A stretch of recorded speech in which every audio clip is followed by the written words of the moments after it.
नहीं थी कि आप किसी की बेटी को उठा करके अपने घर ले आते, जी नहीं ला सकते। हक बात है सर। ये मेरे नबी की सुन्नत है और इस सुन्नत को आज लोग सुन्नत तरीके से मनाते नहीं हैं। उसके अंदर पता नहीं कौन कौन सी खुराफात, कौन कौन सी चीजें पैदा करके रखे हैं। हर एक चीज अलग अलग लेकर के आए हैं। नाच गाना भी है, आजकल मेहंदी की रस्म चल रही है, औरतें हैं उसमें, ये सब बहुत अजीब व गरीब रिवाज जो है ना चल गए। लेकिन सुन्नत तरीका क्या है? आज हमारी शादियां भी जो है ना बड़ी उस तरीके की होती हैं कि गरीबों के यहाँ नहीं, हमें अमीरों का रिश्ता चाहिए। जी अमीरों के रिश्तेदार, अमीरों के घराने के रिश्ते जिसमें जहेज ज्यादा मिले, ये हो वो सारी चीजें। अगर हम सब अमीरों पे जाएंगे तो फिर गरीबों पे कौन जाएगा? हम सब अमीरों पे चले गए फिर गरीबों पे कौन जाएगा? आओ थोड़ी सी जिंदगी देखो, नबी की सीरत उठा के देखो। इस्लाम हमें अमन व सुकून का हुक्म देता है। इस्लाम ने जो दावत दी है और जो इस्लाम के बानी है उन्होंने जो दावत दी है, उस दावत को, उस सीरत को अगर उठा करके देखें तो उस सीरत के अंदर हमें अमीरों से रिश्ता करने का हुक्म नहीं मिला। गरीब की बेटी लाएं, इज्जतदार जिंदगी जिए, अमीर ज़ादी लेकर के आएंगे, 4 दिन खाएंगे, उसके बाद लड़के को अलग करके लेकर के चले जाएगी और उसके बाद आप हाथ धो करके रह जाएंगे। जी ये भी मसले हैं भाई। बड़े लोगों के बड़े चोचले होते हैं और गरीब का मसला अलग रहता है। लेकिन ये जरूरी नहीं कि हर अमीर ऐसा हो, ये भी नहीं है। कुछ अमीर तो बड़े दीनदार होते हैं, जो मुहिब्बे रसूल होते हैं, उनके अंदर ये सारी चीजें नहीं होती। कुछ ऐसे होते हैं जिनको घमंड होता है और उस घमंड के मामलात में वो गरीबों के यहाँ खाना भी पसंद नहीं करते। कहते नहीं हम उनके यहाँ खाना खाएं, अगर चाय भी पी लिए ना तो उनके पेट में यही रहता है कि कब उल्टी हो, कब ये निकल जाए। जी कुछ ऐसे भी घमंडी हैं। लेकिन शरीयत के मुताबिक अगर इंसान कोई शादी विवाह करता है तो उसके अंदर उसे बहुत ज्यादा बरकतें भी मिलती है, रहमतें भी मिलती है, सारी चीजें मिलती है। इस्लाम अमन व सुकून की जब दावत देता है, अमन व सुकून का जब हुक्म देता है तो सारी चीजें उसी पर होनी चाहिए, उसके खिलाफ नहीं होनी चाहिए। आओ थोड़ी सी जिंदगी देखो। एक नबी की बेटी है जिनको सैयदा फातिमा ज़हरा कहा जाता है। सारे लोग जानते हैं अल्लाह रब्बुल इज़्ज़त ने मेरे नबी को 4 बेटियां दी थी। 4 में से एक का इंतकाल हुआ, 2 की शादी हजरत उस्मान गनी से हुई, जिस वजह से उनको ज़ुन्नूरैन कहा जाता है। एक बेटी सैयदा फातिमा ज़हरा जिनका निकाह हजरत अली से हुआ। हजरत अली से जब निकाह हुआ ना तो उस वक्त मेरे नबी के पास में कोई सोना चांदी नहीं था, उस वक्त मालूम जर नहीं था, बल्कि अल्लाह ने आपको मालिको मुख्तार बनाया था। आप मालिक थे, अगर हुक्म देते तो पहाड़ भी सोना बन जाता, लेकिन नहीं, मुस्तफ़ा ने हजरत अली को कोई मालो जर, कोई सोना चांदी नहीं दिया। जब वक्त आपकी रुखसती का वक्त आया तो सैयदा फातिमा ज़हरा के लिए मेरे मुस्तफ़ा करीम सल्लल्लाहु अलैहि वसल्लम ने अपनी बीबी हजरत आयशा या हजरत उम्मे सलमा से फरमाया कि जाओ अंदर से कोई नई चादर लेकर के आओ। आप अंदर गई हैं तो तलाश करने के बाद एक चादर मिली है जो जगह जगह से फटी है, आप लेकर के आती है। आने के बाद उसको बगल में दबाया है। सैयदा हजरत उम्मे सलमा आई, अर्ज किया आका जी नई चादर तो घर में कोई मौजूद नहीं है। कहा कोई पुरानी चादर है? तो कहा हुजूर एक चादर है जो जगह जगह से फटी हुई है। मेरे मुस्तफा ने वो चादर ली है और फातिमा के सर पर ढापी है और कहा फातिमा ये चादर अगरचे पैबंदों वाली है, जगह जगह से फटी है, लेकिन ये चादर तेरे लिए हया के काम आएगी, ये चादर तेरी पर्दा बनेगी। ऐ फातिमा आज ये टुकड़ों वाली चादर अपने सर पे रख ले, मैं वादा करता हूँ कि कल तुझे जन्नती औरतों की सरदार बना करके तुझे अल्लाह रब्बुल इज्जत की बारगाह में वो मर्तबा दिलवाऊंगा जिससे अल्लाह जन्नत का ताज तेरे सर पर रखेगा। सैयदा फातिमा ज़हरा ने वो चादर टुकड़ों वाली रखी थी। आज कोई बेटी चाहे गरीब की हो चाहे अमीर की हो, फटा हुआ लिबास पहनना पसंद नहीं करती है, लेकिन ये महबूब की बेटी है, जो 17 टुकड़े हैं लिबास के अंदर, जो 17 पैबंद लगे हैं या 15 पैबंद लगे हैं, तारीख का अगर मुताला करे तो चादर फटी है, उसमें पैबंद लगे हैं, यही सैयदा फातिमा ज़हरा है। रुखसती के बाद अली के घर आई है, 3 दिन हो गए हैं, घर के अंदर खाना नहीं है, घर के अंदर कोई चीज ऐसी नहीं है जिसको बना करके पेट भरा जाए। तीसरे दिन हजरत अली ने सैयदा फातिमा ज़हरा के चेहरे को देखा था।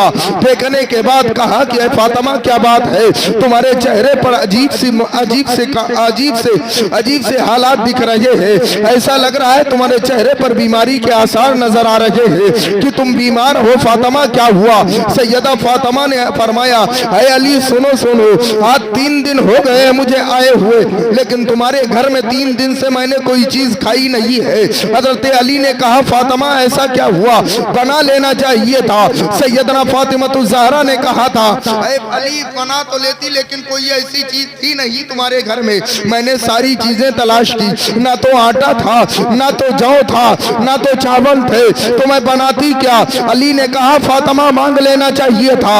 हजरत फातिमा ने कहा, अरे अली मैं तुमसे मांग करके अपने बाप को रुसवा नहीं करना चाहती हो। हजरत अली ने कहा, ऐसा क्यों? हजरत अली से फातिमा कहती है, अरे अली सुनो सुनो, जब मेरे बाप मोहम्मद रसूलुल्लाह ने मेरी रुखसती फरमाई थी तो मुझसे कहा था, मेरी बेटी फातिमा, अली माली एतबार से बड़ा कमजोर है, अगर एक दिन खाना ना दे पाए, अगर तुझे कोई तकलीफ पहुंचे तो अली से शिकायत न करना।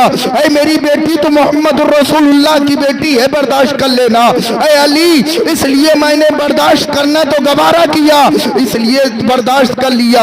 अगर मैं तुमसे कहती तो दुनिया वाले ये कहते, ये तो मोहम्मद रसूलुल्लाह की बेटी थी, इन्हें तो सब्र करना चाहिए था, लेकिन उन्होंने सब्र न किया।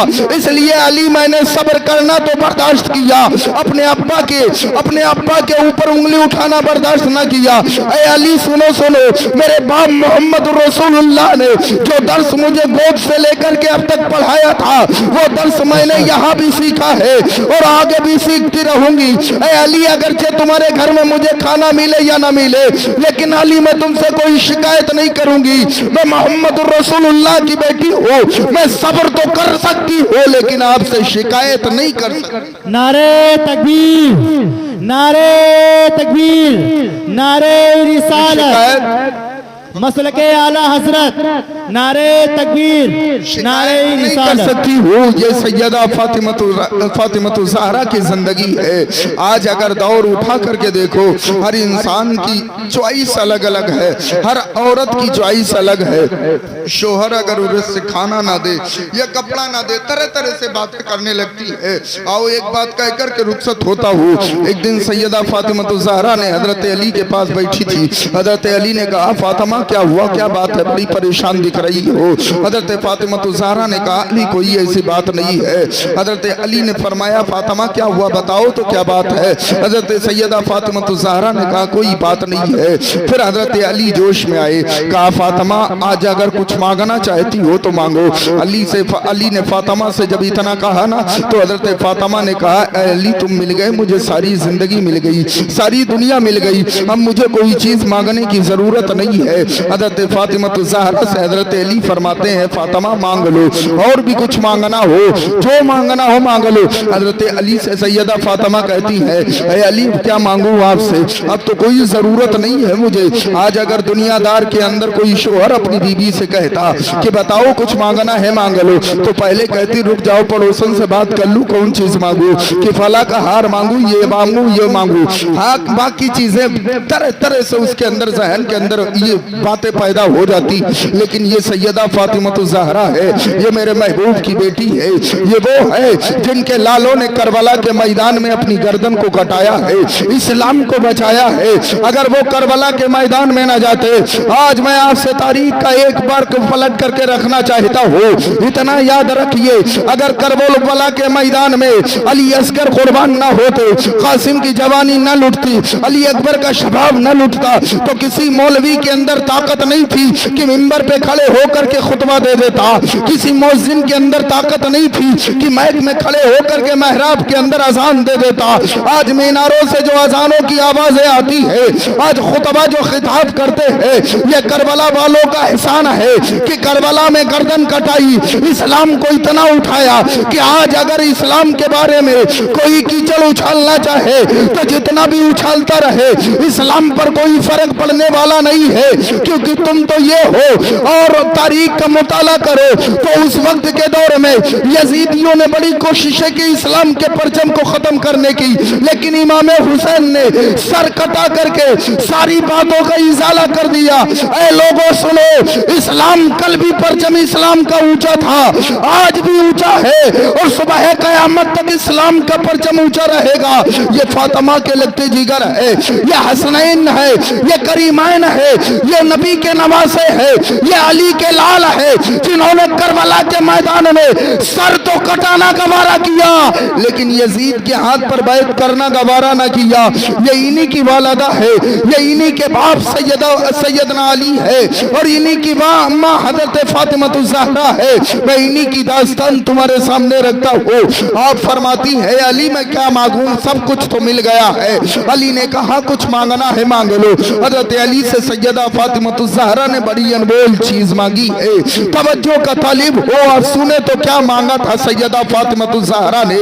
आज की कनीजों को सोने चांदी से प्यार है, आज की कनीजों को, आज की औरतों को, बेटियों को पायल से प्यार है, कपड़ों से प्यार है, लेकिन वह हरे फातिमा तुझे सलाम करती है पूरी दुनिया कि अल्लाह ने तुझे महबूब की बेटी बना करके भेजा है। अल्लाह ने वो मर्तबा तुझे अता फरमाया है कि महबूब ने फरमाया है फातिमा तुम बुदा तुम मिन्नी, फातिमा मेरे जिगर का टुकड़ा है। जिसने फातिमा को नाराज किया उसने मोहम्मद रसूलुल्लाह को नाराज किया।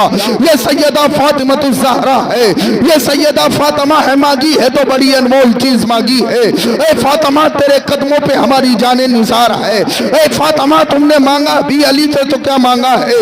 अली का हाथ पकड़ती है और अपना दामन फैलाती है। ए अली अगर देना चाहते हो तो एक बात का वादा करो। अली ने कहा फातिमा बताओ कौन सी बात है। अली ने फरमाया फातिमा जो मांगना चाहती हो मांग लो। फातिमा ने कहा अली सब कुछ देने के लिए तैयार हो, सोच लो। कहा फातिमा सब कुछ देने के लिए तैयार हो, जो भी मांगना है मांग लो। हज़रत फातिमातुज़ ज़हरा ने झोली यूं फैलाई है। कहा अली मुझे मालो ज़र तो नहीं चाहिए। अली तुम्हारे घर में मुझे तकलीफें उठाना पड़ी, मैंने शिकायत नहीं की है। ऐ अली मैंने पैबंदों वाली चादर पहनी है ओढ़ी है, लेकिन शिकायत नहीं की है। ऐ अली मैंने खजूरों की गुठली पर नमक लगा करके रोजा इफ्तार किया है, लेकिन अली तुमसे कभी शिकायत नहीं की है। लेकिन अली जब आज तुम कह रहे हो कि फातिमा मांग लो तो फातिमा से एक वादा करो। फातिमा तुमसे एक वादा लेना चाहती है। अली फरमाते फातिमा बोलो क्या वादा है। हजरत अली से फातिमा फरमाती है ए अली एक बात का वादा कर लो। हजरत अली कहते फातिमा बताओ तो सही, आंखों में आंसू है। फातिमा फरमाती है ए अली आज वादा करो जब मेरा इंतकाल हो जाएगा, जब मैं दुनिया से रुखसत हो जाऊंगी तो मेरा जनाजा रात में उठाओगे, मेरे जनाजे को बेपर्दा नहीं करोगे।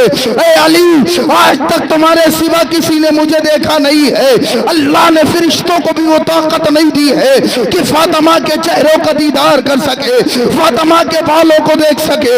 अल्लाह रब्बुल इज्जत ने फरिश्ते तक को ये इजाजत नहीं दी थी। हज़रत फातिमातुज़ ज़हरा ने अली से फरमाया ऐ अली आज तक तुम्हारे सिवा किसी ने फातिमा का चेहरा नहीं देखा है। फातिमा की सोच ये है, फिक्र ये है कि फातिमा का जब इंतकाल हो जाए तो उसके बाद भी फातिमा बेपर्दा ना हो। ऐ अली आज वादा करो कि फातिमा का जब इंतकाल होगा तो तुम रात में मेरा जनाजा उठाओगे और बेपर्दा नहीं होने दोगे। हज़रत अली की आंखों में आंसू आए और वादा किया फातिमा तेरे विसाल होने के बाद में तेरा जनाजा रात में उठाऊंगा और जिस तरह तू इस वक्त पर्देदार है उसके बाद भी पर्देदार रहेगी, कभी भी पर्दा नहीं होने। नारे तकबीर, नारे तकबीर, नारे रिसालत, नारे रिसालत, मसलके आला हजरत खतीबे हिंदुस्तान, खतीबे हिंदुस्तान, नारे तकबीर, नारे रिसालत। मांगी तू भी कौन सी चीज मांगी। ऐ अली वादे विसाल भी मेरे चेहरे को कोई देख ना पाए, इसलिए मेरा जनाजा रात में उठाना। उसी तारीख से ये राइज भी हो गया कि औरत का जनाजा रात में उठाना चाहिए, क्योंकि औरत पर्दे की चीज है, उसको पर्दे में रहना चाहिए। रात के वक्त में उसका जनाजा उठाना चाहिए। आप यहां से भी मुताला करें। जब आपके विसाल का वक्त करीब आया तो आपने मुसल्ला बिछा करके रब की बारगाह में इल्तिजा की, ऐ मौला ये तेरा कानून है, तेरा हुक्म है कि सबकी रूह है हजरत इस्राइल अलैहिस्सलाम कब्ज करते हैं, लेकिन तेरे महबूब की बेटी को कोई एतराज नहीं है। बस बात ये है, अली के सिवा आज तक किसी ने मेरे चेहरे को नहीं देखा। ऐ अल्लाह, अगर इजराइल आए मेरी रूह कब्ज करने के लिए तो तेरे महबूब की बेटी बेपर्दा हो जाएगी। ऐ अल्लाह, मैं चाहती हूँ मेरी रूह को तू कब्ज करे, हजरत इजराइल ना कब्ज करे। अल्लाह रब्बुल इज्जत ने ये फरियाद भी सैयदा फातिमा ज़हरा की सुनी, और उसके बाद हजरत इजराइल को नहीं भेजा, बल्कि खुद अल्लाह ने हजरत फातिमा ज़हरा की रूह को कब्ज फरमाया। ये वाहिद खातून है जिसकी रूह को अल्लाह रब्बुल इज्जत ने कब्ज फरमाया, जिसकी रूह कब्ज करने के लिए हजरत इजराइल नहीं गए। और भी दुनिया के अंदर का ये निजाम है कि जिसकी रूह कब्ज होगी वो हजरत इजराइल कब्ज करेंगे, चाहे वो नबी हो, चाहे वो वली हो, चाहे वो सहाबी हो, चाहे वो मुहद्दिस हो, चाहे वो मुफस्सिर हो। लेकिन ये फातिमा ज़हरा को ये शान मिली कि अल्लाह ने हजरत इजराइल को नहीं भेजा, बल्कि खुद उनकी रूह को कब्ज फरमाया। ये अलग उनकी शान है। आज निजाम अलग, कानून अलग, सारी चीजें। चंद दिनों के बाद मुहर्रम का महीना, सारे लोग मस्त हो जाएंगे, लेकिन इस्लाम के बारे में किसी को कुछ नहीं मालूम कि इस्लाम को ये शान और शौकत, ये बुलंदी, ये इतनी ऊंचाई कहां से मिली। क्या क्या हुआ इस्लाम के खातिर, हमें कुछ नहीं फिक्र। हमने तो गाना बजाया, बस नाचे गाए और कुछ नहीं किया, क्योंकि हमारा कहाँ कुछ लुटा है, हमने थोड़ी कुछ लुटाया। अगर हमने कुछ लुटाया होता तो हम जानते कि इस्लाम की कदर और कीमत क्या है। हमारा भी कोई बच्चा 6 माह का हमारी आंखों के सामने दम तोड़ता, 18 साल का लगते जिगर उभरती हुई जवानी का कोई शख्स ऐसा होता जिसके ऊपर घोड़े दौड़ाए जाते, तब हम इस्लाम की कीमत को समझते।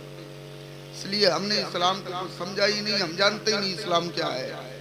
बस अम्मा के पेट से बाहर आए, चंद दिनों के बाद इमाम साहब ने अजान दे दी, बस समझ गए कि हम मुसलमान के घर में पैदा हो गए, बस खत्म।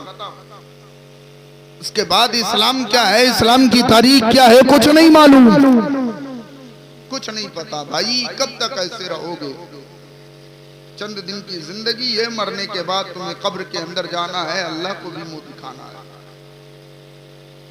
वहां सबको हिसाब देना है अपना अपना।